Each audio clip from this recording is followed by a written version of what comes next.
ایک مجموعہ ہے کہ مشین کی طرح انسان چلے بٹن کے ساتھ، بند کیا تو بند، چلایا تو چلے.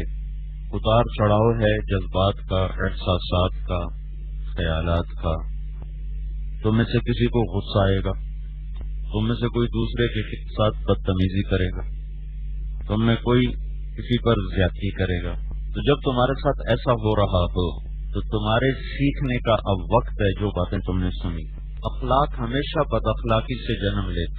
نماز کو ٹھیک کرنے کے لیے نماز ہی ہے، تلاوت کو ٹھیک کرنے کے لیے قرآن ہے، ذکر کو ٹھیک کرنے کے لیے ذکر ہے. ہر عمل کو خوبصورت بنانے کے لیے وہی عمل ہے. ایک اخلاق ایسی چیز ہے جس کو بنانے کے لیے اس کی ضد کی ضرورت پڑتی ہے. یہ دو ہاتھ کی تالی ہے، ایک ہاتھ کی تالی نہیں. نماز ایک ہاتھ کی تالی ہے. تم اچھی پڑھنا، تم نماز کو اچھا بنانا چاہتے ہو تو تمہارے لیے نماز ہی ہے کہ تم اس کو تھوڑا سا لمبا کرو، زیادہ لمبا نہ کرو، پھر تم 4 مہینے کے بعد چھوڑ جاؤ گے، مہینے کے بعد چھوڑ جاؤ. میں نے دیکھا نوجوانوں کو ایسے لمبے سجدے، ایسے لمبی نمازیں، تو میں ان کو بھی کہتا تم سے یہ نبھ نہیں سکے گا. کچھ عرصے کے بعد نماز بھی غائب ہوگی. تو تم 3 دفعہ پڑھتے ہو، 5 کر دو، 7 کر دو. پہلے تم والعصر سے پڑھتے ہو، اب تم و3 سے کر دو. تھوڑا سا تمہارا قیام لمبا ہو جائے، سجدہ، رکوع، یہ تمہاری حرکات اور انتقالات جو صلات ہیں یہ تھوڑے لمبے ہو جائیں، پھر اس کو اور لمبا کر دو، پھر اس کو اور لمبا کرو. پھر تمہیں بتایا مولی عدنان نے دیکھا 54 منٹ میں مولانا نذر رحمان صاحب نے 4 رکعت نماز پڑھی. تو یہ بھی میں نے پھر کے مشاہدے سے یہ بات میری سمجھ میں آئی ہے کہ ہر عمل کو بنانے کے لیے اس عمل میں لگنا پڑتا. اس کے بنانے کا مثبت وقت بھی ہے. تم ہر ایک سے میٹھے بول کے ساتھ بولو، کوئی ضرور ہے تمہارے ساتھ کچھ بد اخلاقی کرے تو پھر تم اس کے ساتھ اچھے اخلاق کے ساتھ پیش آ رہے ہو. اس کا ایک مثبت وقت بھی ہے جو 24 گھنٹے ہے. تم غیبت سے بچو، اس کے لیے کوئی بد اخلاقی کی ضرورت نہیں تمہارے ساتھ. تم چغلی سے بچو، تم شکایت سے بچو، تم جھوٹ سے بچو، تم گالی سے بچو، تنقید اور طعن و تشنیع سے بچو، دل آزاری سے بچو. ہم یہ اداکاروں میں کام کرتے ہیں نا، تو یہ جو ایک ناچنے والی لڑکی ہے نرگس، اس نے میرے ساتھ حج کیا، بڑی کوشش کی ہم نے اس پر بھی، اس کے خامن پر بھی. دل تو اللہ پھیرتا ہے. کئی لڑکیاں توبہ کر گئی. جیسے ارم حسن میں نے بتایا تھا پچھلے دنوں آئی مجھ سے، رات یہاں ٹھہری، اپنی ماں کے ساتھ مل کر گئی. اس کی ساری ماشاءاللہ زندگی تبدیل ہو گئی. دل تو اللہ پھیرتا ہے. نہیں اس کا بدلا ذہن، اس نے آ کے پھر وہی کام شروع کیا. تو ایک دن مجھ سے کہنے لگی کہ میں یہ ناچنے والی کیسے بنی. اس کی جو ماں تھی نا، وہ چھوٹے موٹے کردار کیا کرتی تھی ڈراموں میں، چھوٹے موٹے کردار اپنی غربت کو مٹانے کے لیے.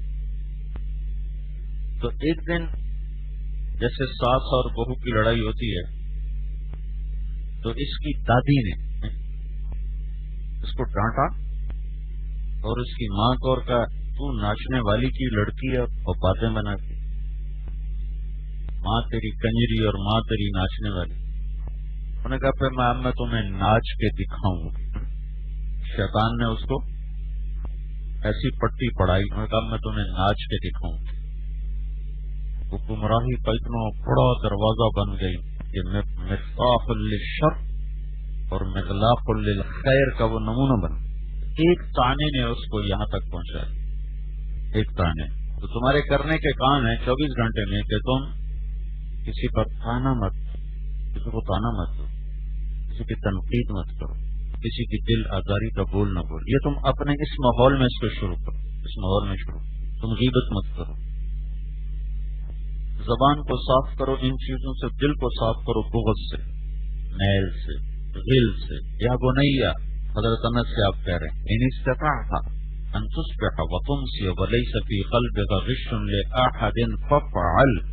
ثم قال یا بنی وذلك من سنتی. میرے بیٹے انس، زندگی ایسے گزار کہ تیرا دل لوگوں کے بغض سے پاک، لوگوں کے بارے میں تنگی اور بغض اور کینہ اس سے پاک ہو. پھر کہا میرے بیٹے یہ میری عظیم الشان سنت ہے. یہ میری عظیم الشان سنت۔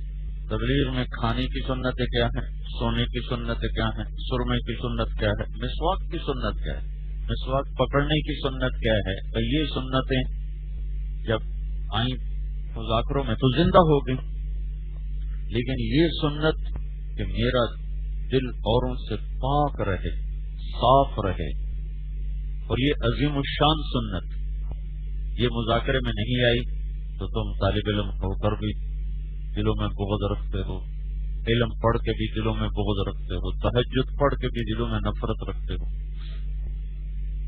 حج عمرے کر کے بھی دل کینے سے بھرے ہوتے، بغض سے بھرے ہوتے۔ اور پھر آپ نے کہا میرے بیٹے یہ کیا ہے، یہ میری عظیم الشان، کیا عظیم الشان سنت ہے؟ صرف سیدھے ہاتھ سے کھانا ہے اور تین سانس میں پینا ہے اور یوں کر کے سونا ہے اور سیدھی کروٹ سونا ہے اور یہ پڑھنا ہے۔ یہ جو چھوٹی چھوٹی سنتیں تھیں ان پر اتنا زور لگایا، سر یہ بھی مری ہوئی تھی، یہ بھی زندہ ہو گئی، یہ بھی زندہ ہو گئی، لیکن اگر یہ نہ بھی ہوں تو اگر الٹی کروٹ پہ سو جائے تو کوئی فرق نہیں پڑتا ہے، تو سیدھی کروٹ پہ سو جائے کوئی فرق، سونے کی دعا پڑھے یا نہ پڑھے کو خاص فرق نہیں پڑتا ہے۔ لیکن یہ جو سنت اللہ کا نبی کہہ رہا ہے، اگر یہ چھوڑ دے تو وہ برباد ہو جائے گا۔ جو سینے میں بغض لے کے پھر رہا ہو اس کی تو شب قدر میں بخشش کوئی، اس کی عید کے دن بخشش کوئی، اور پیر اور جمعرات کو لوگوں کے اعمال اللہ کے سامنے پیش کیے جاتے اور اللہ سب پہ نظر کرم فرماتے۔ جس مسلمان کے دل میں دوسرے کے لیے بغض ہوتا ہے اس کی فائل کو اللہ واپس کر دیتا ہے، اسے واپس کر، جب تک اس کا دل بغض سے بھرا ہوا ہے اس کی فائل پر میری کوئی نظر کرم نہیں۔ تو ہمارے نبی نے کہا میرے بیٹے یہ میری عظیم الشان سنت ہے، ومن احب سنتی فقد احبنی ومن احبنی کان معی فی الجنہ، جو میری اس سنت سے پیار کرے گا وہ ہے مجھ سے پیار کرنے والا، اور جو مجھ سے پیار کرے گا وہ جنت میں میرا ساتھی بن گیا۔ تو دو کام مستقل کرنے کے ہیں، رد عمل ہو یا نہ ہو، کہ زبان کا بول میٹھا، تو غیبت کرنے کے لیے رد عمل نہیں ہوتا ہے، کوئی آپ کے ساتھ بدتمیزی کرے پھر آپ اس کی غیبت کرو، ایسے نہ کرو، چسکے کے لیے لوگ غیبت کرتے۔ کراچی کے کچھ نوجوان تھے میرے ساتھ، جب چلے میں گیا تھا، یہ سندھ کا ایک چھوٹا سا سفر تھا میرا، کچھ 3-4 نوجوان تھے، ہم کٹونی کی گاڑی میں تھے، 1 ہفتے کا سفر تھا، 2 دن تو میں ان کی سنتا رہا، اس کے بعد میں نے ان کو دعوت دینا شروع کی، ترغیب دینا شروع کی، تو بھئی یہ باتیں جو تم کرتے ہو یہ تو تمہاری نیکیاں ضائع ہو رہی، تم کبھی کسی کی برائی کرتے ہو کبھی کسی کی برائی کرتے ہو۔ تو 2 دن میں نے ان کو ترغیب دی کہ بھئی غیبت نہیں کرنی، غیبت نہیں کرنی، تو سارے تیار ہو گئے، ان کا جو ٹھیک ہے ہمارا وعدہ ہے آج کے بعد ہم کسی کی غیبت نہیں کریں۔ یہ ہم گاڑی میں بیٹھے ہوئے اور واپسی ہو رہی ہے ہماری سکھر سے کراچی، تو کوئی آدھے گھنٹے کے بعد ان میں سے ایک کہتا ہے مولوی صاحب اگر ہم غیبت چھوڑ دیں تو پھر ہم باتیں کیا کریں آپس میں، پھر ہم آپس میں باتیں کیا کریں؟ تو غیبت کرنے کے لیے رد عمل ضروری نہیں ہے، کوئی زہریلا جملہ بولنے کے لیے، تان و تشنی کے لیے، کسی کو رسوا کرنے کے لیے، زہریلا بولنے کے لیے کوئی رد عمل ضروری نہیں ہے۔ آدمی اپنی گندی طبیعت سے بولتا چلا جاتا، دل میں بغض رکھنے کے لیے ویسے ہی کسی سے بغض ہو جاتا۔ تو ایک تو ہے ہر وقت کرنے کی چیز کہ تمہاری زبان پر میٹھا بول، طیب الکلام و اطعام الطعام۔ مل اسلام، عامر بن عابسہ نے پوچھا مل اسلام یا رسول اللہ، تو آپ نے کہا طیب الکلام و اطعام الطعام، اسلام کیا ہے؟ میٹھا بول بولنا اور کھانا کھلانا۔ یہ اوپر تب جائے گا، یہ لیول اوپر تب جائے گا جب تم کسی کی بدتمیزی پہ صبر کرنا سیکھو، پھر یہ اوپر جائے گا۔ ایک عرب سردار کہنے لگا انسان 3 طرح کے ہیں، ایک اشرف ہے، ایک مشروف ہے اور ایک مساوی ہے، ایک مجھ سے بہتر ہے، ایک مجھ سے نیچے ہے، ایک میرے برابر۔ جب مجھ سے بہتر آدمی میرے ساتھ بدتمیزی کرتا ہے تو اس کا شرف مجھے روکتا ہے کہ میں اس کے ساتھ اس کو جواب دوں، مجھ سے عزت میں بڑا ہے، شرف میں، کسی بھی شرف میں مجھ سے بڑا ہے تو اس کی شرافت کی وجہ سے میں چپ ہو جاتا ہوں، جبکہ مجھ سے چھوٹے درجے کی شرافت والا مجھ سے بدتمیزی کرتا ہے تو میری اپنی شرافت مجھے روک دیتی ہے کہ میں اس سے بدتمیزی نہ کروں. جاہل ہو کر کیسے عجب اخلاق والے لوگ. اور جب کوئی برابر والا مجھ سے بدتمیزی کرتا ہے تو پھر مجھے اس وقت موقع ملتا ہے کہ اب میں اس سے اوپر جا سکتا ہوں, اب میں اس سے اشرف ابھی تم برابر ہیں, اب میں اس کو مشروف بنا کر خود اشرف بن سکتا ہوں. اگر میں چپ کر جاؤں گا تو میں اس سے اوپر چلا جاؤں گا, تو میں اس وقت اس لیے چپ رہتا ہوں کہ میرا مقام اس سے اوپر چلا جائے. عرب کے سردار, عرب کے جاہل بھی عجب جاہل, اخلاق کے بڑے اعلیٰ مقام پر. اللہ نے ایسے نہیں اپنا نبی ان میں بھیجا. یہ گاما پہلوان تھا نا, رستم زما, یہ امرتسر کا تھا. یہ بازار میں اس کو کسی دکاندار نے نا غصے میں آ کر میں کوئی بات ہوگی, اس نے وہ گلاس تھا, بڑے بڑے گلاس ہوتے تھے سامنے, وہ جو مارا اس کے یہاں لگا, اس کا خون نکلا. آدمی ایسے دبلا پتلا, تو گامے نے اپنا پکڑا, اس پہ لپیٹا اور چل دی. تو لوگوں نے کہا کہ چھوٹے سے آدمی نے تیری بےزتی کر دی, تو نے اس کو کچھ بھی نہیں کہا. اس نے کہا جس مقام پر تم مجھے دیکھ رہے ہو نا, یہ صبر کی وجہ سے ہے, انتقام کی وجہ سے نہیں ہے. جس مقام پر تم مجھے آج دیکھ رہے ہو, پوری دنیا کا اس کو رستم زما کا تاج پہنایا گیا تھا لندن میں. یہ تم مجھے دیکھ رہے ہو, میرا مقام یہ ایسے بدلے لینے کی وجہ سے نہیں, صبر کی وجہ سے. تو میری طاقت کے خلاف ہے کہ میں اس کمزور سے آدمی پہ ہاتھ اٹھاؤں. طاقت کی ایک شرافت ہوتی تو اس کے خلاف ہے. تو ایک رخ سب سے پہلے جو یہ باتیں جو تم سن رہے ہو, اس کا پہلا مصداق تمہارا اپنا یہ ماحول ہے. تم یہاں ایک دوسرے کی برداشت کرنا سیکھو. اچھے اخلاق کے لیے بہت مشکل وقت ہے سیکھنے والا. اس کا لیول جو اپ جاتا ہے, اوپر جاتا ہے, اوپر وہ جاتا ہے جب کوئی بدتمیزی کرے اور تم سہ جاؤ, اس وقت وہ اوپر ہوتا ہے. اس وقت تمہارا اپنا پارا, کیا میرا اپنا پارا اوپر جا چکا ہوتا ہے. تو وہ طبیعت قابو میں نہیں رہتی, اور غصے کا جواب غصے میں شروع ہو جاتا, اور بدتمیزی کا جواب بدتمیزی میں شروع ہو جاتا. جب تمہارے ساتھ بدتمیزی ہو, زیادتی ہو, تم 250 ہو, کوئی نہ کوئی تو ہو ہی جاتی ہے. انسان جو ہو گئی ختم تو ہو نہیں سکتی یہ چیز. تو جس سے ہو جائے اس کو بھی بعد میں ہوش تو آئے گا کہ وہ میں نے یہ کیا کیا. پھر وہ استغفار, ندامت, دعا اس میں لگے, اور جس کے ساتھ کی ہے زیادتی اس سے معافی مانگے.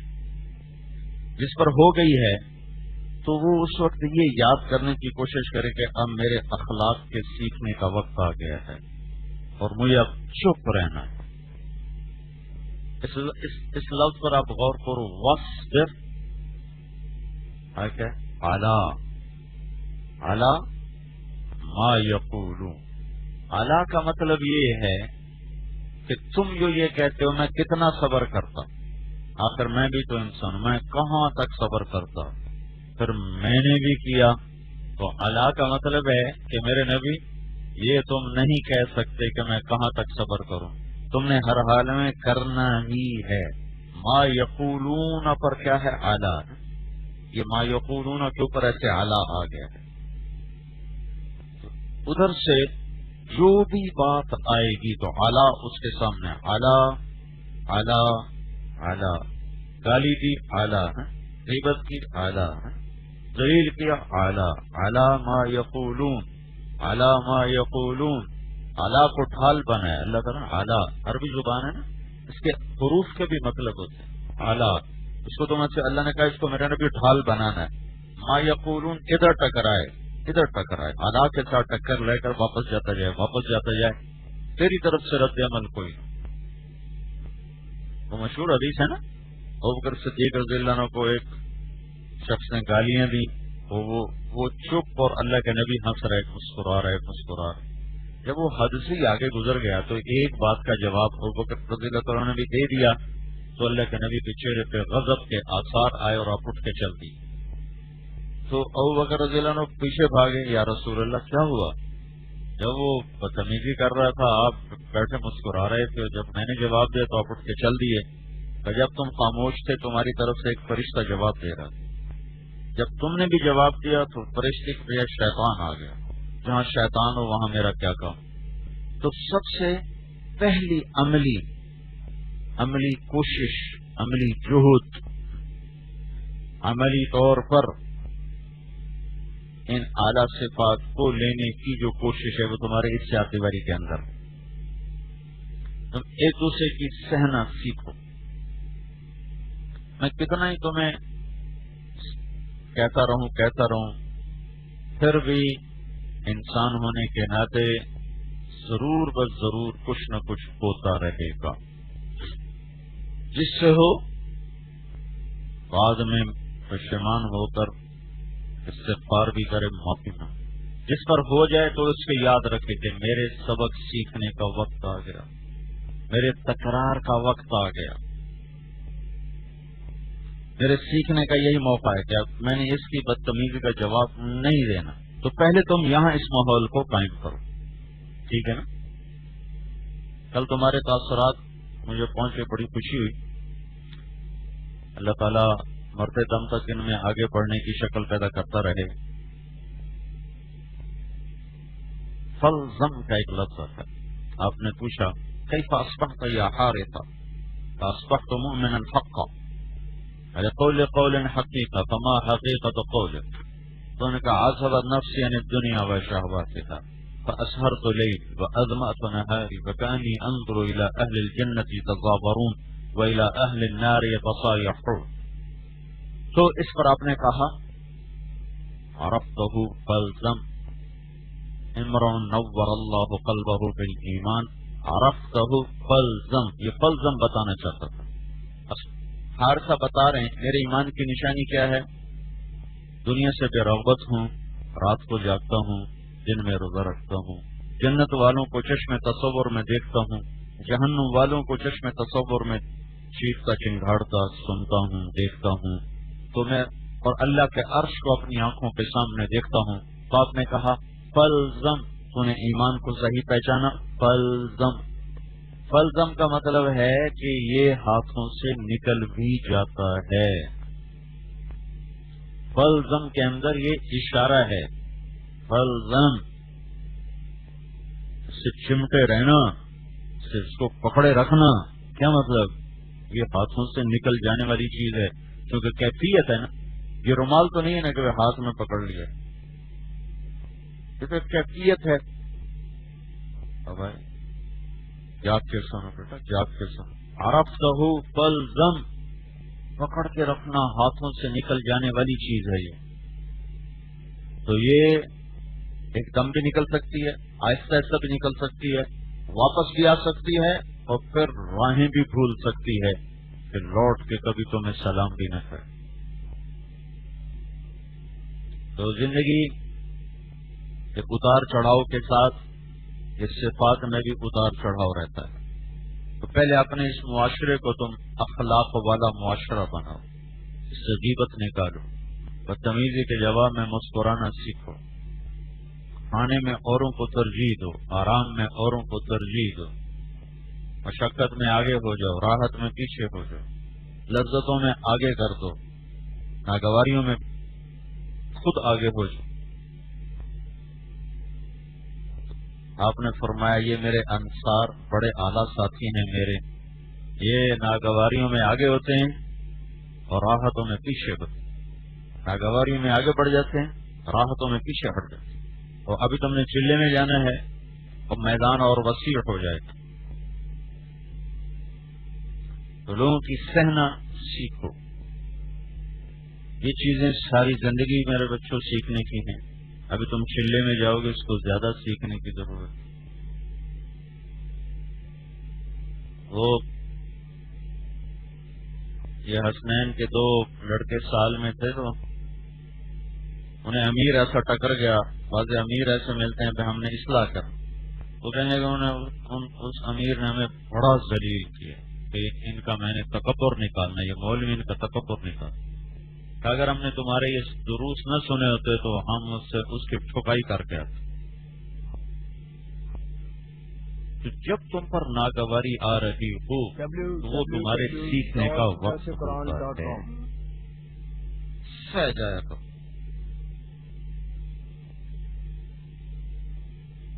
شاید تمہیں پہلے ہی بتایا تھا، 2 مہینے کا میرا سفر تھا بیرون کا، تو 2 آدمی ایسے میرے اوپر مسلط ہوئے کہ بھائی اس کا تکبر ہم نے نکال کے ہی چھوڑنا. امیر کو تو تینوں پٹھان تھے، تینوں. امیر پٹھان تھا لیکن بہت نیک آدمی، بہت بزرگ متقی، لیکن وہ تھے بوڑھے، تو ان دونوں کے قابو میں آ گئے. اب وہ دونوں اصل ہوتے تھے اور استعمال کرتے تھے وہ امیر کو، کبھی خود بھی سامنے ہو جاتے تھے. انہوں نے میرے ناک سے چنے چبوانا، ناکوں چنے چبوانا. اتنی ان کی خدمت کی میں نے، کبھی چائے پلا، کھانا پلا. تو ایک دن ایک ڈاکٹر آیا بیٹھا تھا، یہ آخری دن تھے، آخری دن. تو ایک ڈاکٹر سے ملاقات ہوئی، تو میں اس سے اپنی بات کر رہا تھا کہ جو میرے نا یہ آنتوں کا بڑا مسئلہ ہے اور تکلیف رہتی ہے، درد رہتا ہے. جب کوئی ناگواری آ جائے تو اس کو برداشت کرنے کی وجہ سے نا میرے درد شروع ہو جاتا ہے اور یوں ایسے مروڑ سے اٹھنے لگ جاتا. تو وہ ڈاکٹر کہنے لگا کہ آپ برداشت نہ کیا کریں، آپ غصہ نکال دیا کریں ورنہ یہ تکلیف اور بڑھ جائے. میں نے کہا غصہ نکال دوں تو تبلیغ کا کام تو نہیں ہو سکتا، یہاں تو ہے ہی سہنا ہے. یہ میری ان کے آپس میں بات ہو رہی اور ان مصلحین میں سے ایک بیٹھا ہوا سن رہا تھا. تو جب وہ ڈاکٹر چلا گیا نا تو وہ میرے پاس آیا، کہنے لگا مول صاحب یار مجھے معاف کر دو، ہم نے تمہیں بہت تنگ کیا، ہمارا خیال تھا تمہارے اوپر اثر ہی کوئی نہیں ہوتا، ہم نے تمہیں اتنا ذلیل کیا تھا تم آگے بولے ہی کچھ نہیں. ہاں ہمارے جی میں آتا تھا اس کو کیا ہے، اس کے اوپر تو اثر ہی کوئی نہیں ہوتا ہے. تو میں آج پتا چلا تو نے تو بڑی تکلیف اٹھائی. صبر کا لازمی نتیجہ صابر کے حق میں آتا ہے، صابر کے حق. اور جو امیر تھا وہ 3-4 دن باقی تھے تو میرے سامنے بیٹھ کے رویا، اتنا رویا کہ اس کے آنسو موٹے موٹے نکل رہے تھے اور کہہ رہے تھے مولوی صاحب تم نے میرا ایسا بات مانا ہے کہ آج تک کسی نے میرا ایسا بات نہیں مانا. اللہ تمہیں بہت عزت دے گا. تو مجھے دعا دی، پورے 2 مہینے رگڑا دے کر پھر وہ رویا، اس نے دعا دی اللہ تمہیں بہت عزت دے گا. تو سہ جانا یہ بہت بڑی صفت ہے، تو یہ رد عمل سے پیدا ہوتی. کوئی تم پر زیادتی کرے گا تو تمہارے اندر یہ صفت پیدا ہو، تو تم اسے برداشت کرو. ہاں تمہیں چپ رہنے کی عادت ہی نہیں ہوتی. چلے کے بعد چلے گئے ایک وسیع میں، اب یہاں چھوٹا میدان ہے پھر وسیع میدان ہو جائے، اور اس کے بعد تمہارا گھروں کا جانا ہے. گھروں میں تم جاتے ہو مہمان کی طرح، جب تک تمہاری تعلیم چل رہی 20 دن 25 دن مہینہ. اس دفعہ میں نے تمہارے استادوں سے کہا کہ چلو بیچاروں کو مہینہ تو گھر رہنے دو، تو کچھ گھر والوں سے بھی الفت مناسبت ہو. گھر کو بچانے کے لیے سینکڑوں آیات ہیں کہ ایک گھر رہے. تو انگریزی کے 2 لفظ ہیں، ایک ہوتا ہے ہاؤس، ایک ہوتا ہے ہوم. دونوں کو گھر کہتے ہیں لیکن دونوں کا مطلب جدا ہے. گارے مٹی کے دیواروں اور چھتوں کو کہتے ہیں ہاؤس، اور اس میں جو آباد زندگی ہے اس کو کہتے ہیں ہوم. تو مکان اور گھر، مکان ہے گارے مٹی کی بنی ہوئی عمارت، اور گھر ہے جہاں ایک زندگی عزت اور احترام کے ساتھ پرورش پا رہی. کچھ کی تم میں سے شادیاں ہو چکی ہیں، کتنے ہیں شادی شدہ تم؟ کوئی نہیں. کھڑے ہو کے زیارت کرو. 1 2 3 4 5 6 7 8 9 10 11 12 کچھ کی ہو جائیں گی. مکان کہتے ہیں گارے مٹی کی عمارت، اور گھر کہتے ہیں اس زندگی جو اس مکان کے اندر پرورش پا رہی ہو. اس زندگی کا تعلق گارے مٹی سے نہیں ہے، اور اس زندگی کا تعلق وہ سونے چاندی اور زیورات سے نہیں ہے، اس زندگی کا تعلق اعلیٰ دسترخوان اور بہترین خوابگاہیں اس سے نہیں ہے، اس زندگی کا تعلق احساسات کے ساتھ ہے۔ احساسات جب مجروح ہوتے ہیں تو گھر تاریک ہو جاتے ہیں، احساسات جب زندہ ہوتے ہیں تو اندھیر گھروں میں چراغ جلتے ہیں، اور احساسات کی جو پرورش ہے وہ اچھے اخلاق سے ہوتی ہے، اور احساسات کی جو تباہی ہے وہ بد اخلاقی سے ہوتی ہے۔ ہر گھر اس وقت گھر ختم ہو کر مکان میں ہے، مکانات ہیں، گھر کوئی نہیں ہے۔ آج کل شہروں میں دیہاتوں میں مکانات کھڑے ہوئے ہیں، گھر کوئی نہیں ہے۔ گھیر لینا ہے، گھیر لینا، گھر گھیر لینا۔ احساسات جب مجروح ہوتے ہیں تو زندگی تاریک ہو جاتی ہے، گھر کاٹنے کو آتے ہیں۔ یہ میں آپ کو بات بتانے لگا ہوں کوئی 80-90 اپنا کوئی 90-92 کی بتا رہا ہوں، جب ابھی ڈالر 15 روپے کا تھا، تو ایک آدمی کے کمرے میں گیا، ملاقات تھی، تو صرف ایک کمرے میں کم از کم کوئی 10 لاکھ کا سامان پڑا، ایک کمرے خواب کا خواب۔ تو وہ مجھ سے بات بھی کر رہا تھا، رو بھی رہا تھا، اور کہہ رہا تھا یہ مجھے کاٹنے کو آتی ہیں چیزیں، یہ مجھے کھانے کو آتی ہیں، یہ چیزیں مجھے کھانے کو آتی ہیں۔ باہر سے آنے والا کہتا ہے یہ تو جنت میں رہ رہا ہے، اس جنت میں رہنے والا کہتا ہے یہ سب کچھ مجھے کھانے کو آتا ہے، مجھے کاٹنے کو آتا ہے۔ کیوں؟ مکان تو ہے، مکان ہے، وہ گھرانہ نہیں ہے، یعنی وہاں زندگی تو ہے پر احساسات مجروح ہیں۔ جب احساسات مجروح ہوتے ہیں تو زندگی تاریک ہو جاتی ہے، اور احساسات کو سونے چاندی سے زندہ نہیں کیا جا سکتا۔ احساسات کو جو پانی ملتا ہے وہ مرغ پلاؤ سے نہیں ملتا ہے، وہ اعلیٰ پوشاک سے نہیں ملتا ہے، وہ اعلیٰ سواری سے نہیں ملتا ہے۔ کیا لطف انجمن کا جب دل ہی بجھ گیا ہو، 100 بار چمن مہکا 100 بار بہار آئی، دنیا کی وہی رونق دل کی وہی تنہائی۔ تو احساسات مجروح کیسے ہوتے ہیں؟ جب بد اخلاقی شروع ہوتی، جب بڑے چھوٹے کا احترام ختم ہوتی، جب ماں باپ کی تمیز اٹھتی ہے، جب بیوی سے بولنے کا سلیقہ نہیں ہوتا، جب بیوی کو خامن سے بولنے کا سلیقہ نہیں ہوتا، جب بھائی کو بھائی سے بولنے کا سلیقہ نہیں ہوتا، ایک دوسرے کے جذبات و احساسات کا خیال نہیں ہوتا ہے، تو زندگی ٹوٹنا اور بکھرنا شروع ہو جاتی ہے۔ وَقَضَىٰ رَبُّكَ أَلَّا تَعْبُدُوا إِلَّا إِيَّاهُ، صرف ایک جملہ، وَقَضَىٰ رَبُّكَ أَلَّا تَعْبُدُوا إِلَّا إِيَّاهُ۔ اللہ فیصلہ کر چکا ہے کہ بندگی صرف اللہ کی ہے۔ جب اللہ والدین کا حق بتانے لگا تو یوں شروع کیا، وَبِالْوَالِدَيْنِ إِحْسَانًا، بالوالدین کو مقدم کیا، احسان کو مؤخر کیا، وَبِالْوَالِدَيْنِ إِحْسَانًا۔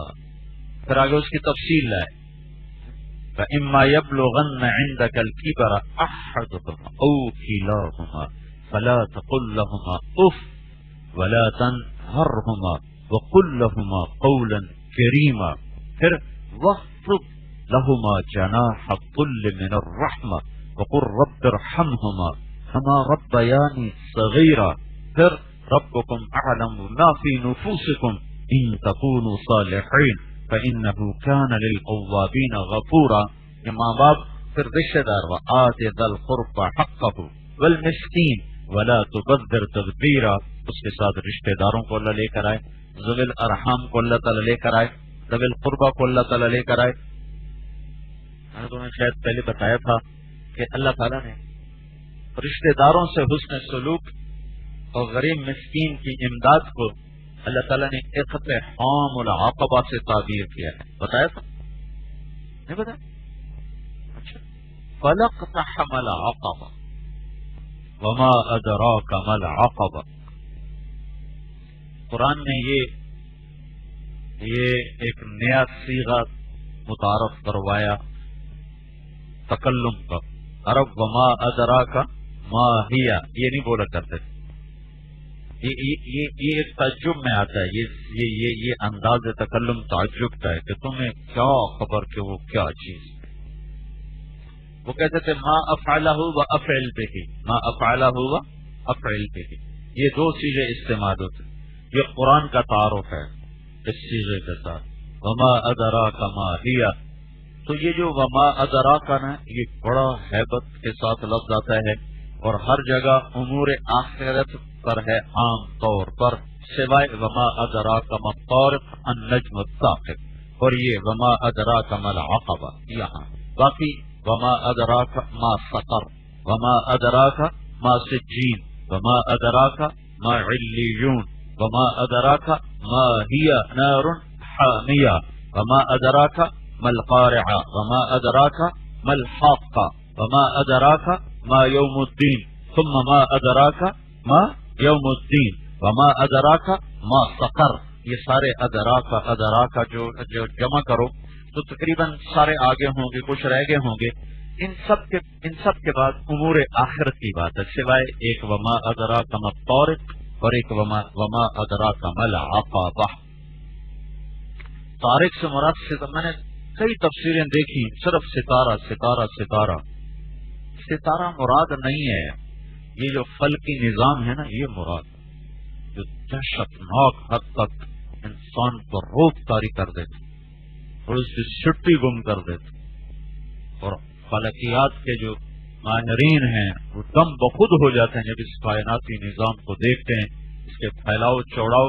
میں نے تمہیں شاید پہلے بھی بتایا ہوا ہے کہ ناسا والوں کی رپورٹ ہے کہ ان ستاروں کو جن کو دیکھا گیا ہے، ہم دیکھے تو پتہ ہی نہیں، جو دیکھے ہیں اگر ان کو گنا جائے تو گنتی کرنے کے لیے 300 خرب سال کی ضرورت ہے. گنتی کرنے کون جیتا ہے تیری زلف کے سر ہونے تک، 300 خرب سال تو ناممکنات میں سے ہے. وما ادراک ما العقبہ، فلاقتحم العقبہ، وما ادراک ما العقبہ. اقتحام کیا ہوتا ہے؟ وہ زمانہ ایسا تھا کہ ایسے سڑکیں تو تھی نہیں، راستے میں کھڈے بھی کھائیاں بھی، تو سفر ہوتا تھا گھوڑوں پر، پیدل، خچر، اونٹوں پر. تو لمبی کھائی آ گئی ہے تو اس کو پار کرنے کے لیے نا پیچھے سے گھوڑے کو بھگایا جاتا تھا، پیچھے سے پھر آ کر اس کو قریب لا کے ایڑ لگاتے تو گھوڑا اٹھتا تھا، چھلانگ لگا کے وہ پار جا کرتا تھا. یہ ایک مشکل کام گھوڑے کے لیے بھی، سوار کے لیے. گرنے کا بھی خطرہ ہے، مرنے کا بھی خطرہ ہے اور زخمی ہونے کا بھی عین خطرہ موجود ہے. تو یہ انتہائی ایک مشکل کام ہوتا تھا سوار کے لیے، گھوڑے کے لیے. عمرو بن عبد ود وہ خندق جو پار کر کے گیا تھا، یہ وہی اقتحام ہے، اقتحام.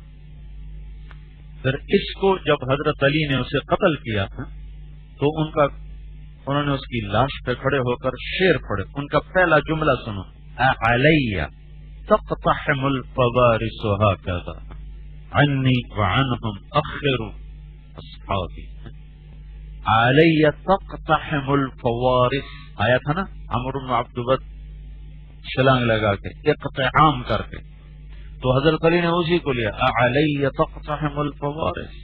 کیا اس طرح گھاٹیاں پار کر کے میرے اوپر دشمن حملہ کرتا ہے؟ تو اقتحام ایک مشکل کام، کیا بتا رہا ہوں، مشکل. تو اللہ تعالیٰ نے نماز کو، روزے کو، تبلیغ کو، جہاد کو، قتال کو، علم کو، ذکر کو، تسبیح کو، تلاوت کو، تہجد کو، طواف کو، حج کو، عمرے کو، یہ کتنے اعمال بتا رہا ہوں، روزے کو، کسی کو اقتحام کے ساتھ تعبیر نہیں کیا. فلاقتحم العقبہ وما ادراک ما العقبہ. تم نے کیوں نہ چھلانگ لگائی گھاٹی کے پار، کھائی کے پار.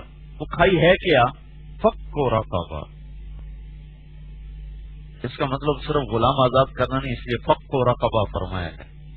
مصیبت میں پھنسے ہوئے کو آزاد کرانا، مصیبت میں پھنسے ہوئے کو چھوڑانا.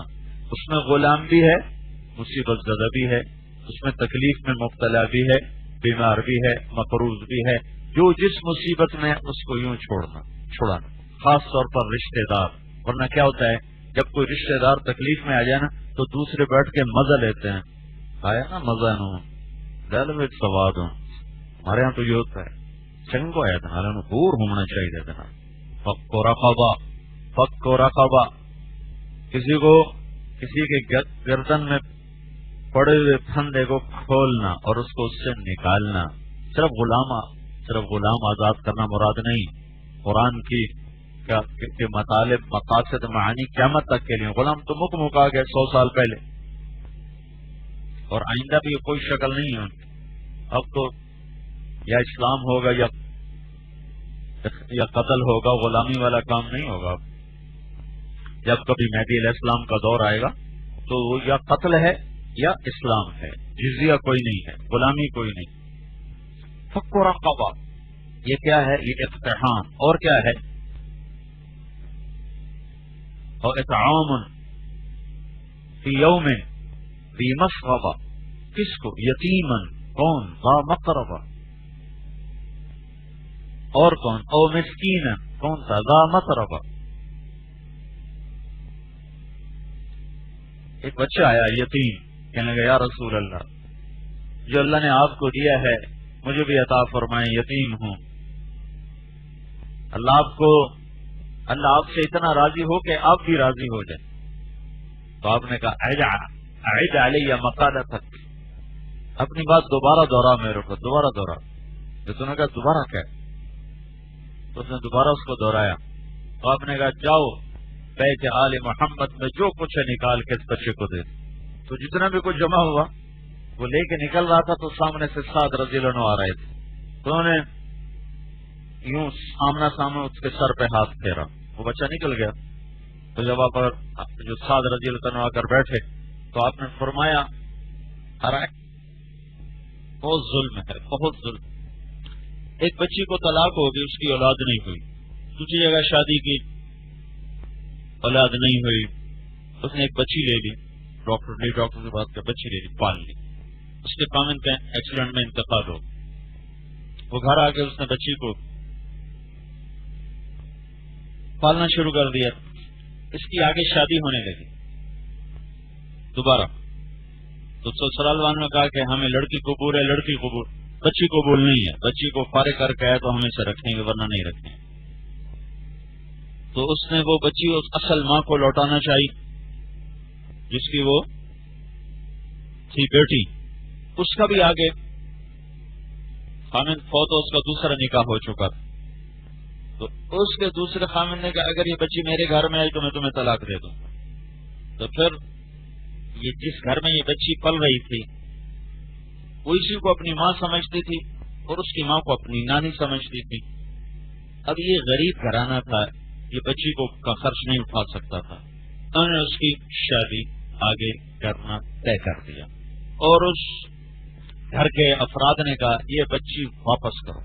واپس کرنے لگے تو اس کی اصل ماں کا دوسرے شوہر نے کہا میرے گھر میں ہی تو میں تمہیں نکال دوں گا.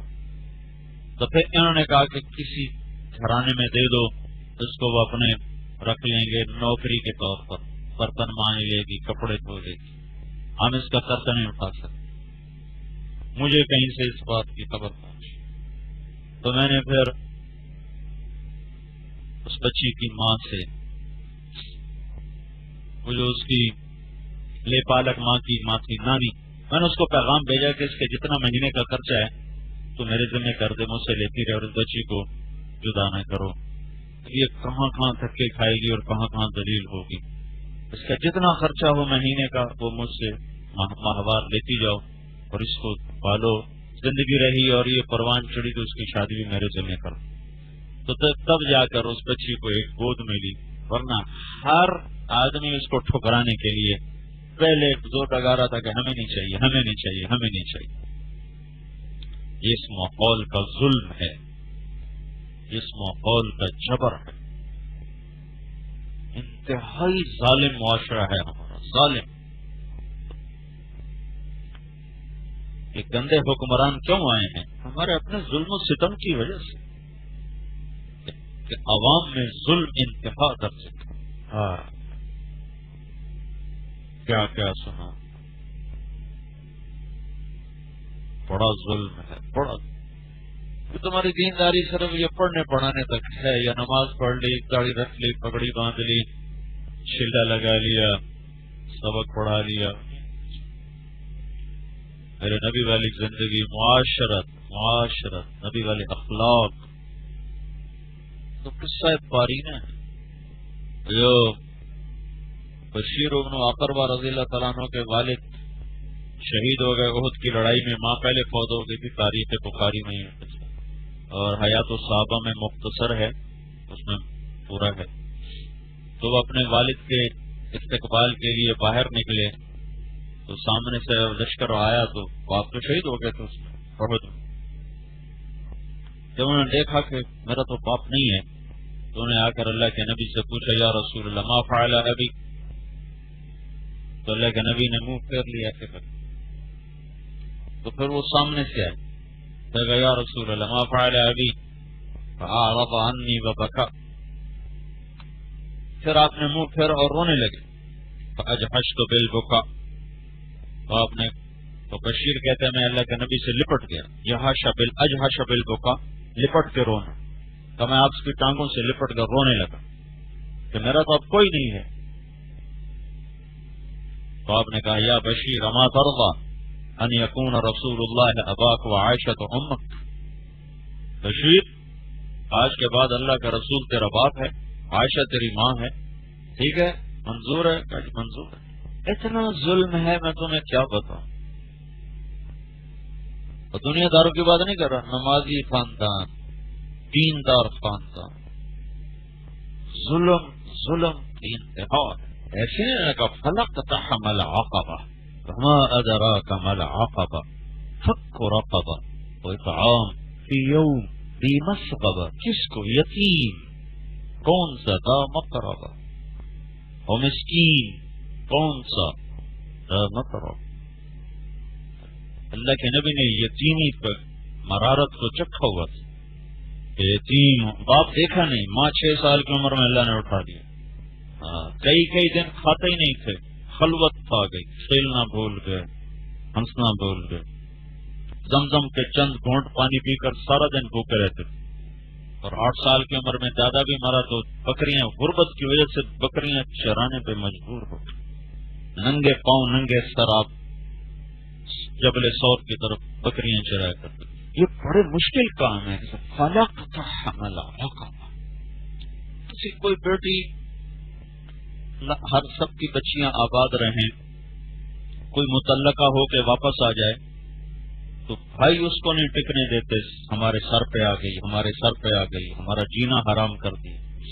طلاق سے بھی واپس آ جاتی ہیں بیٹیاں. مر گیا شوہر، بیوگی سے بھی واپس آتی ہیں. تو ان کی زندگیاں سگے بھائی آگ لگا دیتے ہیں ان کی زندگیوں. ان کو اس طرح کر دیتے ہیں کہ وہ خودکشی کرنے پہ مجبور ہو.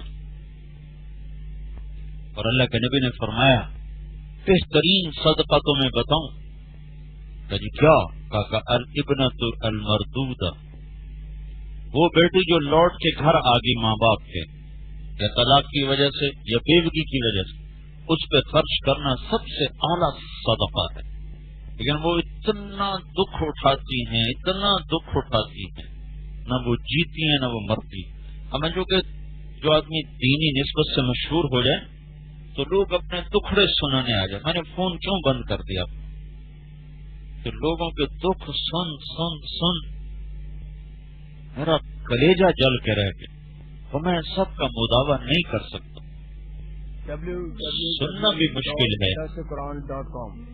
جائے تو اس کا مداوع کر. میں فون نہیں اٹھاتا ہوں، ایک ایک کہانی ایسی سنتا ہوں.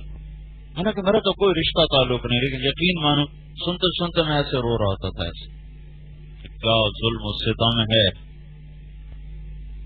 اس نگری میں. آگ ہے آگ. اس نے لکڑیوں کو نہیں جلایا، جس نے زندگیوں کو جلایا ہوا. اس کا ایندھن یہ ہڈیاں ہیں. یہ صرف وہ ایمانی زندگی جو اللہ کا نبی دے گیا تھا، نہ اس کو سیکھا جاتا نہ سکھایا جاتا. قال قالوا اسی کے تان چلتی ہے. هذا حلال وهذا حرام، اس پہ جا کے ختم ہو جاتی. اس کا سیکھنا ضروری ہے. یہ حدود شریعت ہیں، اس کو جانے بغیر آدمی یا مبتدع ہو جائے گا یا قال ہو جائے گا، حدود سے تجاوز کر جائے گا. اس کا سیکھنا ضروری ہے. لیکن اور بھی دکھ ہیں زمانے میں محبت کے سوا، راحتیں اور بھی ہیں وصل کی راحت کے سوا. یہی سب کچھ نہیں ہے. حدود کا جاننا ضروری ہے، لیکن مزاج دین کے ساتھ، مزاج شریعت کے ساتھ. مزاج شریعت سے عاری ہو چکی ہے نسل. ایسے ظلم توڑتے ہیں، میں تمہیں کیا، مدرسوں کا پڑھا ہوا ہو، کالج کا پڑھا ہوا ہو، ایک جیسے ہیں اخلاق میں، ایک جیسے، کوئی فرق اللہ تو ہر جگہ.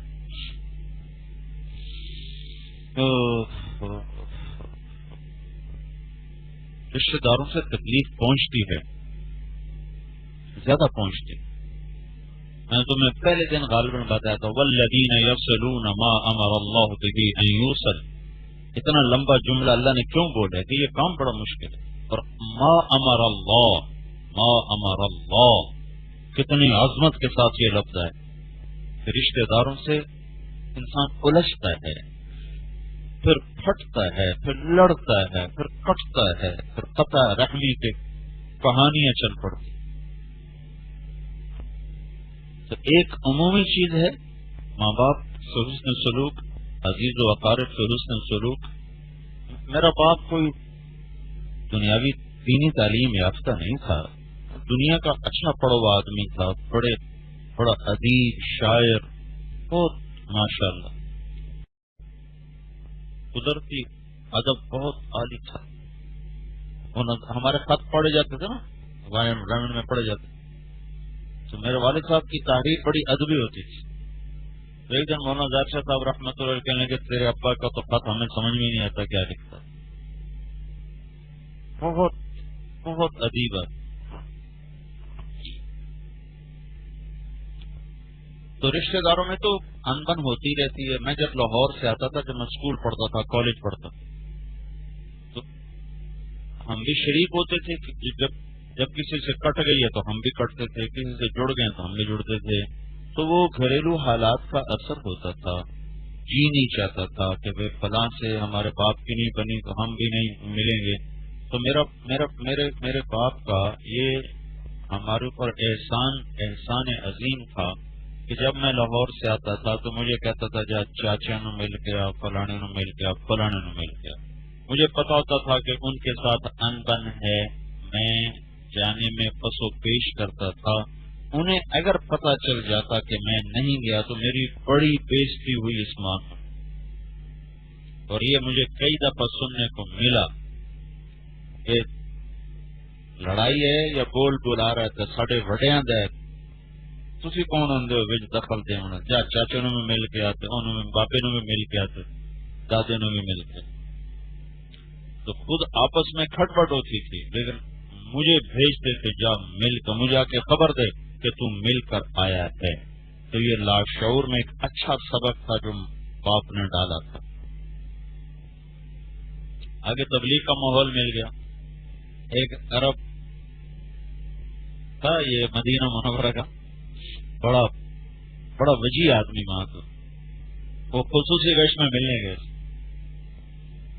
بہت بڑا اس کا محل نما گھر حوالی کی طرف مدینے. تو اس کی مسجد میں نماز پڑھ کے نکلے تو اس نے جیب سے 1000 ریال نکال کر میرے ہاتھ میں پکڑا. میں نے مٹھی بند کر لی. میں نے کہا نہیں، مجھے نہیں چاہیے. وہ دیندار تھا، علماء کی طرح. پھر کسی نے فضائل اس کو سنا دیے پہلے کہ پاکستان کے عالم میں اور پتہ نہیں کیا ہے. تو اس نے لہذا وہ عقیدت میں 1000 ریال میرے ہاتھ میں دی.